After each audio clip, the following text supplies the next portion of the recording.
나가실 부분은 성경 보는 안경 저희 책 140페이지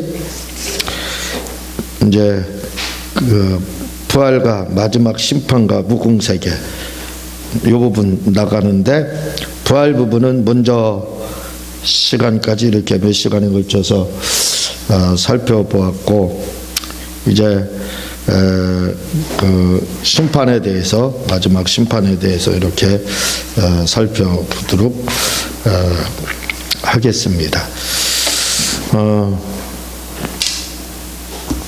유대인의 격언 중에 무슨 말씀이 있냐면 하나님은 낙천적인 사람을 사랑하신다, 좋아하신다 이런 말씀이 있습니다.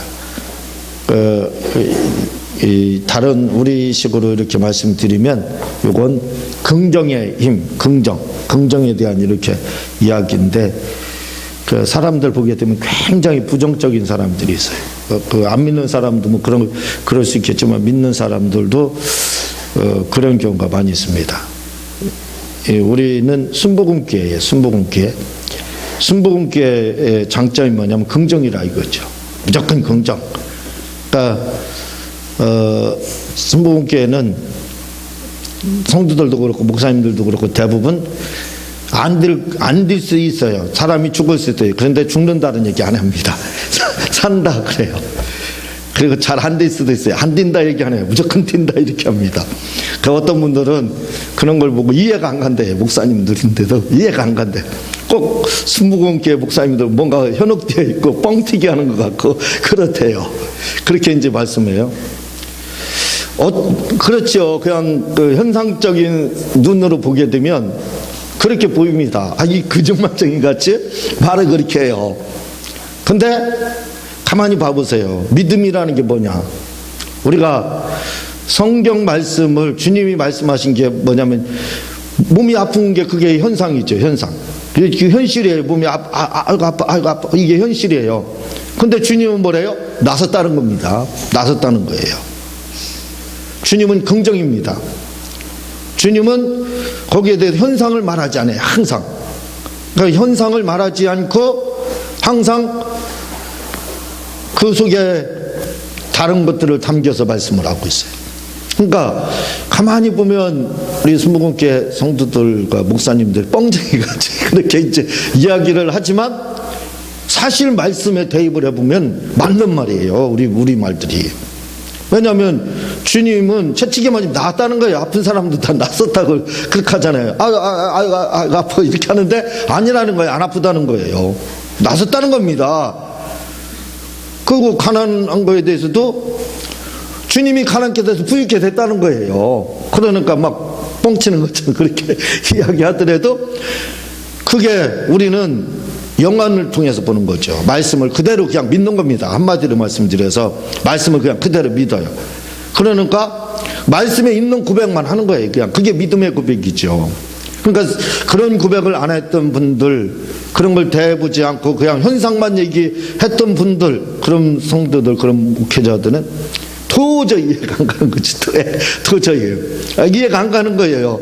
아니 아파도 죽을 것 같이 걷지도 못하고 산소호흡기 끼고 있는데 나섰다는 거예요. 안 아프다는 거예요. 예, 지금 막 세상 말로 찢어지게 가난한데 부유해진다는 거예요. 부유하다는 겁니다. 이게 말이나 되냐 이거예요. 근데 그게 성경 말씀이에요. 성경 말씀. 그래서 우리 순복음교회는 긍정의 힘이죠. 긍정의 아이콘. 이렇게 하면 우리 이제 순복음교회 성도들입니다. 그래서 순복음교회의 기본 자질은 뭐냐? 긍정이에요. 무조건. 안 되는 게 없다. 된다. 해병대 같이고 안 되면 되게 해라. 해병대. 그렇게 말하잖아요. 그런 것처럼 바로 그런 정신. 가만히 보면 해병대 정신이 순복음에서 온 것 같아요. 그렇죠. 안 되면 되게 하라. 그거랑 우리 순복음에서 말하는 것처럼 말씀이 그러면 그렇다. 그렇게 하는 거랑 다를 게 하나도 없어요. 아마 이런 것들을 그 해병대에서 배운 것 같아요. 이렇게 성경은 그렇게 말을 하고 있습니다. 그래서 우리는 그걸 믿는 거예요. 그래서 순복음은 우리는 근본주의라고 하지. 그것들은 근본주의. 말씀을 그냥 그대로 말씀을 의역하고 오역하거나 왜곡시키지 않습니다. 그냥 말씀에 딱 기록이 돼 있으면 그대로 행하는 거. 그게 우리 순복음 정신이고 그리고 순복음 교단입니다. 그게 바로 뭐냐면 근본주의를 믿는 거예요. 우리는 근본주의 신앙의 터전에서 출발한 교단이에요. 그래서 뭐 다른 분들도 다 잘 근본주의 이렇게 말하지만 맞아요. 근본주의는 맞지만 말하는 것 들어보면은 예수님 믿어서 천국 가는 거 그건 근본주의에 두고 있지만 다른 모든 것을 볼 때는 그렇지 않은 경우가 너무 많은 것 같아요. 이제 다른 교단 목사님들하고 이렇게 이야기 나눠 봤기 때문에 그러는 거죠. 알기 때문에. 그리고 또 저도 다른 교단에 그 전에 있었기 때문에 잘 알죠. 근데 우리는 그냥 말씀에 나섰다 하면 나선 거고, 주님 말씀이 그렇게 했다면 방언하러 가면 그냥 방언하는 겁니다. 예? 몰라요. 어떻게 할지. 하는 거예요. 그냥 무식하게. 그게 왜? 말씀이 그렇게 돼 있으니까. 그래서 충청도 사람들을 향해서 그 말도 느리기 때문에 행동도 느린 줄 그렇게 알아요. 근데 충청도 사람들은 말보다 행동이 빨라요. 그래서 독립투사들, 뭐 유관순 열사 다 충청도 사람이잖아요. 말보다 행동이 빠릅니다. 그냥 말은 느려요. 근데 행동에도 말하고 같이, 아니 말보다 빨리 가요. 그게 충청도거든요. 우리 순복음이 그래요. 순복음이. 물론 순복음 조 목사님 말이 엄청 빨라지고 지금은 안 그렇지만 그만큼 행함도 빠릅니다. 행함도 그만큼 빨라요. 그게 바람직하다 이거죠. 굴러가요, 돌 굴러가요, 아버지 피했다. 그런 것처럼 우리 순복음도 바로 그런 겁니다. 그냥 말씀에 기록되어 있으면 그게 그냥 믿고 고백을 해요. 당장 죽을 것 같지만, 죽는 것 같지만 그래도 순복음교 목사님들은 뭐가 있느냐면 죽는데도 그냥 아무 소리 하지 않고 죽는 게 아니에요. 다른 분들처럼 그냥 아소리도 못하고 죽는 게 아니라 뭔가 하나 소리 지르고 죽어요. 죽어도 할 수 있다, 믿는다, 나섰다, 이런 고백들을 하고 그래도 죽는다 이거죠. 그런데 말씀을 드렸지만 유대인의 격언 중에 이런 낙천적인 것을 하나님은 굉장히 좋아하신다는 겁니다. 우리가 이 긍정적인 낙천적인 거 이거 굉장히 하나님께서 좋아하신다는 거예요. 그래서 많은 분들이 신앙생활을 할 때 배부르게 하라, 또 더욱게 하라, 이건 잘해요. 이렇게 잘해. 근데 막상 실제로 배부르게 할 거, 더욱게 할 장수는 이렇게 제공하지 않습니다. 그런 요구를 하게 되면 우리 기도해 봅시다. 기도하고 결정할게요. 이렇게 나갑니다.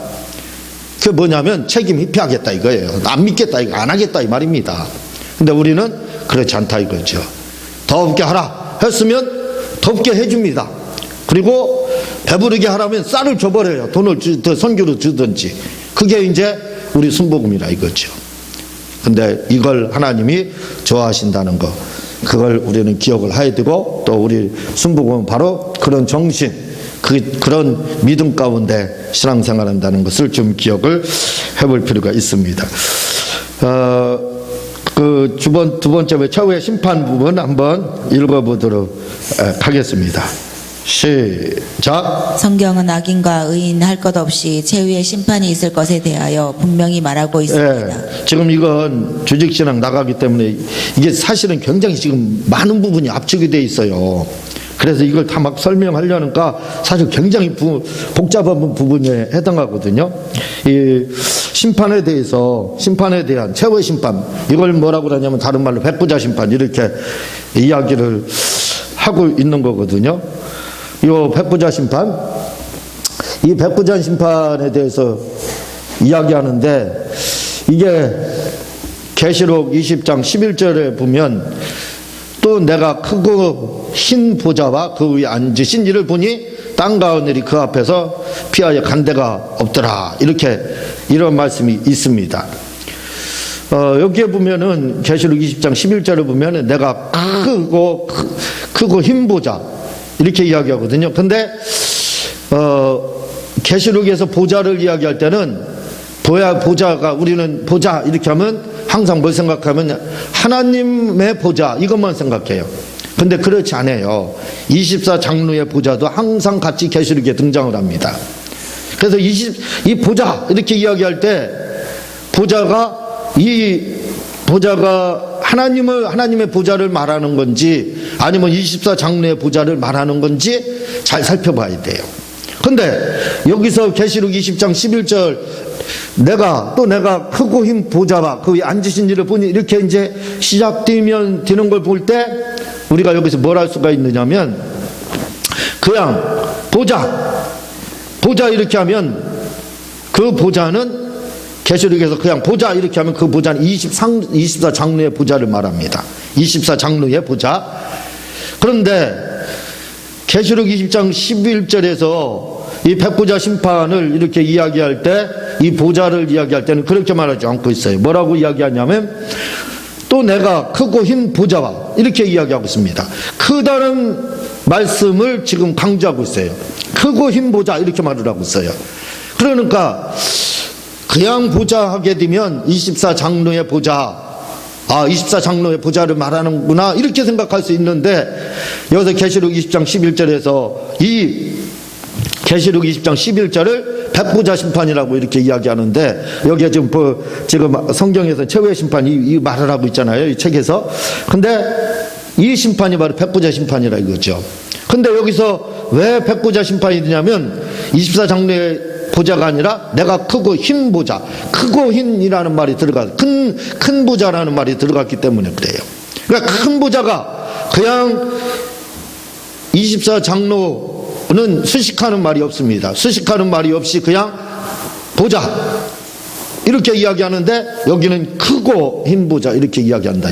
크다는 수식어가 들어가고 있습니다. 그래서 이 보좌는 바로 하나님의 보좌를 지금 의미하고 있구나. 그걸 알 수 있는 거예요. 하나님의 보좌, 하나님의 보좌를 이야기를 하고 있다 이거죠. 그러면서 그 위에 앉으신 이를 보니 이렇게 이야기하고 있어요. 그러면 이 백보자에는 계시록 20장 11절에 이 백보자에는 지금 이 백보자 이 부분이 최후의 심판을 말하고 있는데 최후의 심판하는 보좌를 백보자라고 하는데 여기에 누가 앉아 계시느냐 이 말이에요. 누가 앉아 계시느냐 이 부분에 대해서는 성경에서 어떤 때는 아버지 하나님이 앉아 계시다 그렇게도 말씀해요. 그래서 계시록 보좌에 앉으신 이렇게 이제 이야기할 때 이 보좌를 하나님 아버지의 보좌 이렇게도 이야기하지만 또 한 곳에서는 또 다른 곳에서는 누구를 말을 하냐면 예수님의 보좌, 예수님이 이 백보좌 심판을 주관하신다 이렇게도 말을 하고 있습니다. 그래서 이 백보자 심판을 우리가 볼 때는 하나님 아버지께서 백보자 심판을 그러면 주관하시냐 예수님이 주관하시냐 주최하시냐 이렇게 할 때 어떤 부분에 대해서는 하나님 아버지가 하시는 걸로 나오고 또 어떤 부분에서는 예수님이 백보자 심판을 하시는 걸로 이렇게 등장을 하고 있다 이 말이죠. 근데 이렇게 전체적인 문맥으로 볼 때 예수님이 하시는 것으로 알 수가 있습니다. 예수님이 백보자 심판의 주체가 되신다 이거죠. 다시 말하면 이 백보자 심판을 다른 말로 최후의 심판 이렇게 보는 거예요. 최후의 심판, 백보자의 심판 이렇게 이야기하는데 왜? 마지막 심판이기 때문에 그런데 그분이 어디에 앉아서 백보자에 앉아서 한다 이거죠. 그래서 백보자 심판 또는 최후의 심판 같은 말입니다. 같은 말이에요. 자, 그렇게 이야기하는데 왜 예수님이 주체냐? 그것은 계시록 2장 26에서 27절에 보게 되면 뭐라고 나오냐면 그가 철장을 가지고 그들을 다스려 질그릇을 깨뜨리는 것 같이 하리라. 나도 내 아버지께 받은 것이 그러하니라. 이렇게 말씀을 하고 있어요. 그리고 또 주님이 계시록 12장 요한복음 12장 48절에 보면은 나를 저버리고 내 말을 받지 아니하는 자를 심판할 리가 있으니 곧 내가 한 그 말이 마지막 날에 그를 심판하리라 이렇게 말씀하고 있어요. 그러니까 이렇게 볼 때 결국 누가 하느냐? 예수님이 실제적 주체가 된다 이거지요. 왜냐하면 주님이 계시록 2장 26절에 그가 철장을 가지고 그들을 다스려 질그릇 깨뜨리듯이 하는 것 같이 나도 내 아버지께 받은 것이 성도들이 배심원으로 최후의 심판, 백부자 심판에 배심원으로 등장을 하게 되는데 그때 주체가 되시는 분, 그 승리한 신앙의 계시록 2장 26에서 27절에 신앙의 승리한 자들에게 이렇게 배심원이 되게 하는 그 복을 최후의 심판 때 준다 이렇게 말씀을 하고 있는 거거든요. 그런데 거기에 뭐라고 그러냐면 나도 내 아버지께 받은 것이 그러하니라 이렇게 말씀을 하고 있어요. 주님이 아버지께 받은 것이 그 백부자 심판할 때 질그릇 깨뜨리는 그 심판을 그걸 받았다 이렇게 고백을 하고 있습니다. 그러니까 계시록 1장 2장 3장은 주님이 나타나서 하시는 말씀들이잖아요. 그러니까 결국은 뭐냐? 주님이 백부자 심판의 주체가 되신다는 거예요. 주체가. 그런데 이 최후의 심판이 분명히 있다는 겁니다. 이 백부자의 심판이 분명히 존재한다는 거예요. 그래서 소계시록이거든요. 소계시록이 마태복음 24장 25장이 소계시록입니다. 근데 마태복음 25장 31절에서 그 이하에 보게 되면 양과 염소의 심판이 나와요. 그 양은 그 오른편에 염소는 왼편에 두리라. 이렇게 이제 주님이 말씀하시면서 그 심판할 것에 대해서 이야기를 하게 되는데 이 양에 대해서 마태복음 25장 37절에 보면 뭐라고 나오냐? 이에 의인들이 대답하되 의인들 이렇게 이야기하고 있거든요. 그러니까 우리가 그냥 의인 이렇게 이야기하면 착한 사람들 그렇게 생각할 수 있는데 그게 아니라 이거죠. 디카이오스 의로운 상태. 무슨 말씀이냐면 예수님을 믿음으로써 칭의를 받은 것, 의롭다함을 받은 것을 바로 디카이오스 이렇게 이야기하는데 거기에 그런데 마태복음 25장 37절에 이 양들에 대해서 뭐라고 이야기하느냐면 이에 의인들이 이렇게 표현하고 있다 이거죠. 그러니까 예수 믿지 않고 어떤 사람들은 그렇게 말합니다. 마태복음 24절. 그럼 예수님 안 믿어도 되겠네. 그냥 착한 사람들, 그리고 그렇지 못한 사람들, 착한 사람들, 선한 일을 한 사람들, 그 사람들만 천국에 가는 걸로 이렇게 이제 그 오해하시는 분인데 그렇지 않다 이거죠. 여기서 의인들 이렇게 나음으로 말미암아 우리가 알 수 있는 것이 뭐냐면 예수님 믿고 칭의를 받아서 거듭난 사람들, 의로운 상태가 된 사람들, 이 사람들, 그 사람들이 바로 오른편에 있고 염소는 왼편에 서리라 이렇게 이야기하고 있습니다. 이스라엘에서 오른편은 항상 좋은 것을 말해요. 그리고 왼편은 또 이제 안 좋은 것을 이렇게 상징하는 관용어로 이렇게 쓰이고 있는데, 그러니까 이렇게 양과 염소를 나누는 구별하는 때가 있다 이거죠. 분명히 그렇게 존재한다 하고 있습니다. 그게 뭐냐면 바로 백부자 심판 때 양과 염소를 가르는 그러한 나누는 그런 때라고 이렇게 볼 수가 있습니다. 바로 그런 때라 이거죠. 이렇게 심판에 대해서 이야기하는 것이 로마서 2장 5절에서 10절에서도 이야기를 하고 있습니다. 하나님의 의로운 심판이 나타나는 그날에 이 말 진노를 내게 쌓는도다. 로마서 2장 6절 하나님께서 각 사람에게 그 행한 대로 보응하시되, 로마서 2장 7절에 참고 선을 행하여 영광과 존귀와 썩지 아니함을 구하는 자에게는 영생으로, 그리고 이 로마서 2장 8절에 오직 당을 지어 진리를 따르지 아니하고 불의를 따르는 자에게 진노의 분노로 이렇게 심판하신다 해서 분명히 심판이 있다, 최후의 심판은 존재한다 라고 성경에서는 우리에게 이야기를 하고 있습니다. 그리고 또 계시록 20장 11절에서 14절에 보면 분명히 내가 크고 힘 보좌와 그 위에 앉으신 이를 보니 땅과 하늘이 그 앞에서 피하여 간데 없더라. 20장 12절은 또 내가 보니 죽은 자들이 큰 자나 작은 자나 그 부자 앞에 서 있는데 책들이 펴 있고 또 다른 책에 펴졌으니 곧 생명책이라 죽은 자들이 자기 행위를 따라 책들에 기록된 대로 심판을 받으리니 13절 바다가 그 가운데서 죽은 자들을 내어주고 사망과 무드 가운데서 죽은 자들을 내어주고 각 사람이 자기 행위대로 심판을 받고 14절 사망과 무드 불못에 던져지니 이것은 둘째 사망의 사망 곧 불못이라 이렇게 이야기를 하면서 주님이 분명하게 이야기를 합니다. 이 심판이 있다. 최후의 심판이 존재한다. 천국과 지옥에 가는 그 심판이 불못에 떨어지는 그 심판이 있다. 이렇게 성경은 분명히 말을 하고 있다 이거죠. 성경은 악인과 의인 할 것 없이 최후의 심판이 있을 거에 대해서 분명히 말하고 있다.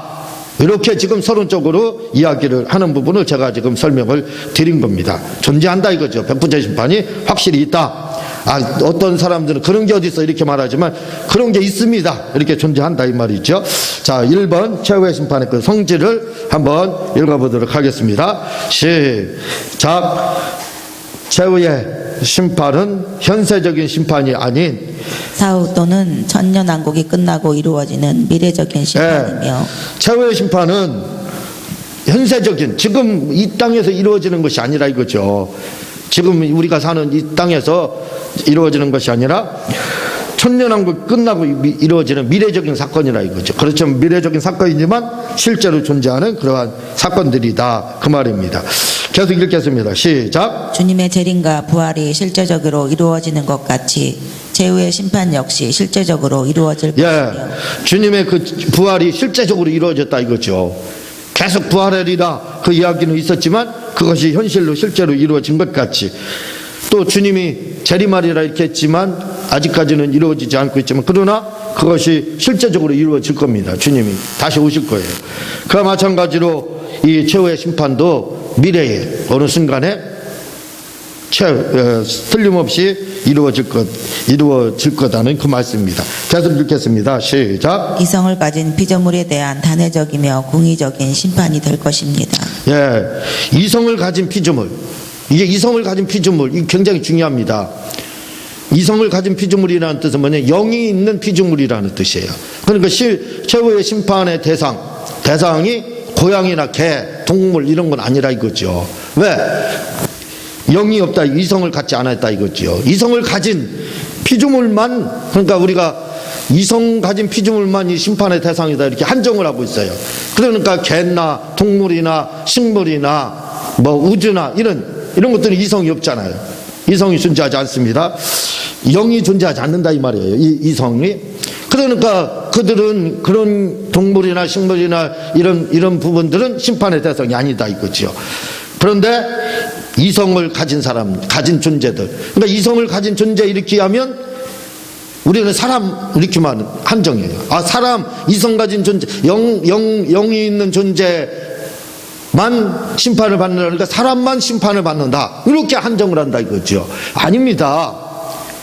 영이 있는 존재, 이성적인 존재는 바로 영적인 존재, 6가지 영적 존재를 말을 하고 있는 거예요.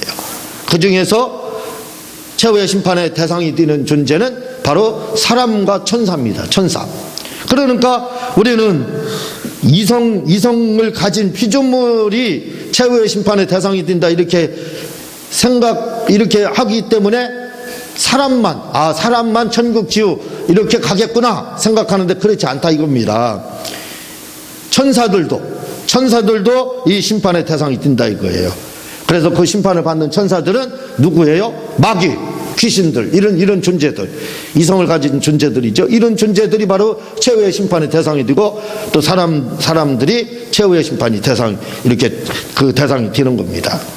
그래서 그들이 심판을 받고 믿는 자들은 천국과 성도는 인침을 받은 사람들, 이 사람들은 첫째 벌에 참여한 이 사람들과 공중기전임에 참여했던 이 사람들, 이 존재 믿는 성도들, 신자하고 성도는 틀려요. 성도는 그냥 예수님만 믿는 사람들을 말을 하고, 성도는 예수님 믿고 성령 받고 한마디로 인침 받은 자들, 이 사람들을 말하거든요. 이분들은 아버지의 집에 간다 이거죠. 그리고 신자들, 그냥 교회만 다니면서 천국 따놓은 당상이다. 맞아요. 거기 가는 사람, 그 사람들, 그러니까 이 땅에 살면서 대충 신앙생활 하는 것이 지혜롭게 생각하는 사람들, 하나님 말씀대로 안 사는 사람들, 그리고 말씀을 말씀대로 사는 사람, 비웃는 사람들, 요 사람들, 예수님을 믿었지만 이 사람들은 어디 가느냐? 따놓은 당상이 천국만 간다 이거지. 아버지 집에 가지 못하고 이런 심판을 받고, 그리고 불신자들, 믿지 않는 사람들은 말할 것도 없죠. 그냥 지옥으로 떨어집니다. 근데 이 지옥에 떨어지는 존재가 누가 떨어지느냐? 지옥에 떨어지는 존재가 이성 가진 피조물, 영적인 존재라기, 영 가진 존재가 간다 이거지요. 그러니까 사람이 지옥에 떨어지고 누가 마귀와 함께 타락한 천사들도 같이 지옥에 떨어진다는 거예요. 같이 이성적 피조물에 대한 단위적이고 공의적인 심판이 될 것이다, 이렇게 말을 하고 있잖아요. 그러니까 우리는 지옥 가는 존재를 사람만 간다 생각을 하는데 아닙니다. 마귀가 가는 거예요. 원래 지옥의 창설은, 지옥을 왜 만들었느냐 할 때 사람을 지옥 보내기 위해서 만든 게 아니에요. 사람을 지옥 보내기 위해서 만든 게 아니라 타락한 마귀를 지옥에다 가두기 위해서 지옥을 만들었는데, 진자는 이긴 자의 종이 된다는 성경 말씀 있지 않습니까? 사람들이 마귀에게 졌다 이거죠. 사단에게 졌잖아요. 죄를 지었잖아요. 아담과 하와가 죄를 짓고 졌잖아요. 그래서 마귀의 종이 됐습니다. 그러니까 마귀의 수하들이 마귀가 가는 곳에 어떻게 해요? 그 수하들 갑니다. 옛날 순장제도를 생각하면 돼요. 주인이 죽으면 종들도 같이 죽잖아요. 그 순장, 오늘 예화 칼럼에도 나왔잖아요. 순장제도. 그 순장제도입니다. 그거 생각하면 되는 거예요. 그러니까 원래는 마귀를 지옥에다 가두기 위해서 지옥을 창설하고 만들었는데 사람이 마귀의 종이 됐어요. 그러니까 마귀가 죽으니까 순장같이 당하는 겁니다. 지옥으로. 그래서 지옥에 가게 되는 거예요. 이렇게 최후의 심판이 틀림없이 존재를 한다 이거죠. 최후의 심판을 받고 후에 반드시 이루어진다 이거죠. 천국 가는 사람, 아버지의 집 가는 사람, 마귀와 함께 지옥불에 떨어질 사람들이 이렇게 있다. 요거 기억하시 바랍니다. 여기까지 하고 다음 시간에 계속해서 이렇게 나가도록 하겠습니다. 기도하겠습니다.